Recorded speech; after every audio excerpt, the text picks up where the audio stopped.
The journey of enlightenment in facing illness and death. Introduction. Among the many universal human experiences, few are as profound, humbling, and transformative as the confrontation with illness and death. These realities cut across all cultural, religious, and social boundaries, reminding human beings of their shared vulnerability and mortality. In Buddhist philosophy, illness and death are not merely unfortunate events to be feared or avoided at all costs. Instead, they are powerful teachers' opportunities for deep reflection, letting go, and ultimately, for awakening. The Buddha himself began his spiritual quest upon encountering what are known as the four sights: an old man, a sick person, a corpse, and a wandering ascetic. These images revealed to him the inescapable truths of aging, sickness, and death, and they ignited his determination to seek liberation from suffering. Thus, from the very foundation of Buddhism, illness and death are central contemplative themes, not peripheral concerns. This essay explores the journey of enlightenment through the lens of facing illness and death. It examines how Buddhist teachings, particularly impermanence, anicca, suffering dukkha, non-self anat, compassion, karu, and wisdom, prajna, transformative insights into the human condition. It also considers how meditation practices such as mindfulness of the body, contemplation of death, maranasati, and compassion meditation can guide practitioners to embrace illness and death, not with fear, but with clarity and peace. Finally, it reflects on how these teachings can be applied both individually and socially, offering pathways to live and die with dignity, compassion, and awakening. Illness and death, as universal teachers, illness and death strike indiscriminately. No wealth, power, or status can shield one from their inevitability. From the common cold to terminal diseases, from the quiet passing of old age to sudden accidents, human existence is shaped by vulnerability. In the Buddhist view, this vulnerability is not an unfortunate flaw in creation, but a fundamental truth of conditioned existence. The body, composed of the four elements, earth, water, fire, and air, is fragile, temporary, and dependent. Illness reveals this dependence with stark clarity. One moment the body seems strong, the next it falters, unable to perform even simple tasks. Death is the final dissolution of this fragile balance. The Buddha encouraged practitioners not to turn away from these truths, but to contemplate them deeply. Monks were instructed to reflect daily: I am subject to aging, I am not exempt from aging. I am subject to illness, I am not exempt from illness. I am subject to death, I am not exempt from death. Such contemplations are not morbid, but liberating. By facing the reality of sickness and death directly, one loosens attachment to the body, to possessions, and even to the self-image that clings to permanence. Illness as a doorway to insight for many people. Illness is experienced primarily as suffering. Pain, limitation, fear, and loss can dominate the mind. Yet within illness lies the seed of wisdom. Impermanence anicca, illness reminds us that health is not guaranteed. Strength and vitality are temporary states. Recognizing helps practitioners value each moment more fully and avoid complacency. Non-self. And that when the body fails, we are forced to ask, am I this body? The Buddhist teaching of non-self suggests that clinging to the body as I or mine is a cause of suffering. Illness can reveal that the body is a process arising and ceasing rather than a fixed self. Compassion and empathy, experiencing illness firsthand, can soften the heart. When one suffers, it becomes easier to empathize with the suffering of others. Many practitioners report that illness deepens their compassion, aligning them with the bodhisattva ideal of relieving suffering in all beings.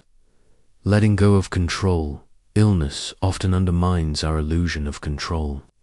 In surrendering to what cannot be changed, a deeper freedom is discovered. Acceptance is not passive resignation, but an active recognition of reality as it is.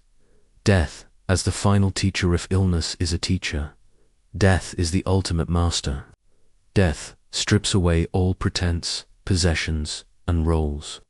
It confronts each person with the bare reality of impermaning.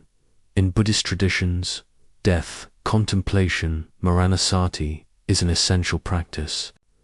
Monks meditate in charnel grounds, observing decomposing bodies, not out of morbidity, but to realize that their own bodies will meet the same fate. By remembering death, practitioners live with greater urgency and clarity.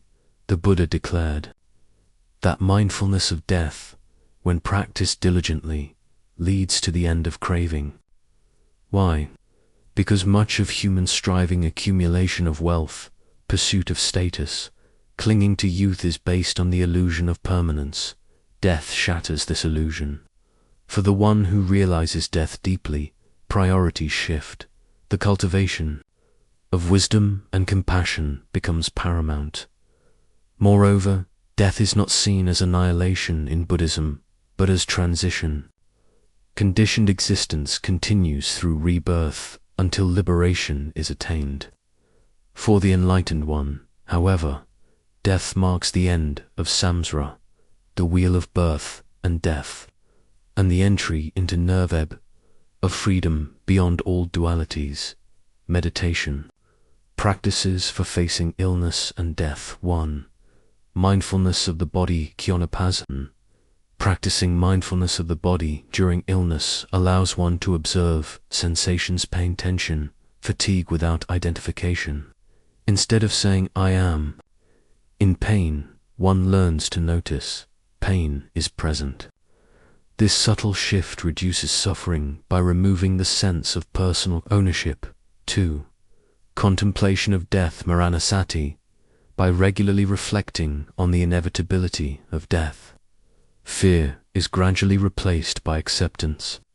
Meditators may use visual of the body's dissolution or simply repeat the reflection, death will come to me. It cannot be avoided. 3. Loving kindness, metta-be, and compassion.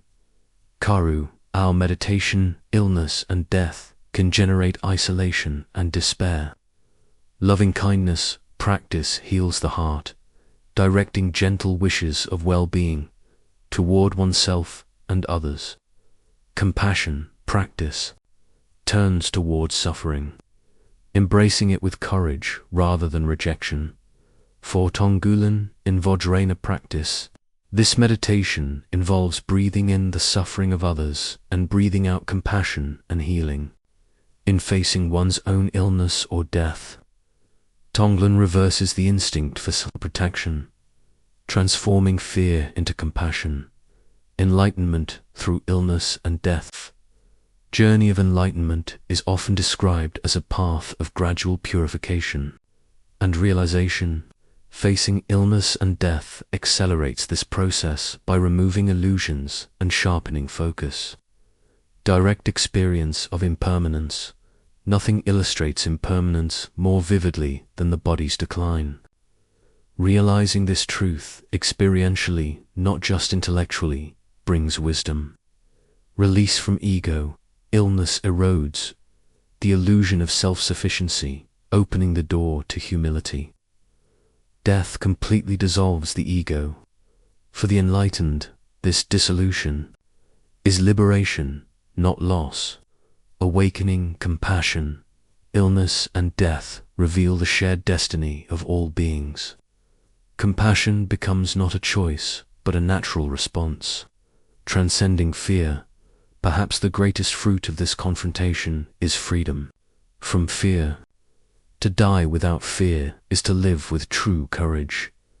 Social and collective dimensions in death are not only personal experiences, but also collective realities. Communities shape how individuals face mortality. In societies that deny or avoid death, fear and anxiety often dominate. In cultures where death is integrated into life through rituals, art, and spiritual practices, acceptance is more natural. Buddhism contributes to this collective dimension by offering practices of mindfulness, compassion, and ethical living that can transform how societies care for the sick and dying. Hospice movements, mindful dying initiatives, and compassionate care programs are modern expressions of this ancient wisdom. For families, facing illness and death together can be an opportunity for healing, forgiveness, and deeper connection. Rather than a time of despair, it can become a sacred passage marked by love and wisdom. Case studies, stories of transformation. A Buddhist nun with cancer. One nun, upon being diagnosed with terminal cancer, described her illness as her greatest teacher. Instead of despairing, she used each wave of pain as an object of meditation. Her calm and radiant presence inspired others, showing that illness can be a vehicle for awakening. Hospice care and mindfulness. In many modern hospices, mindfulness practices are introduced to both patients and caregivers. Patients report less fear and more peace, while caregivers develop resilience and compassion. The Buddha's own passing perinerve. The Buddha's death itself is an instructive model.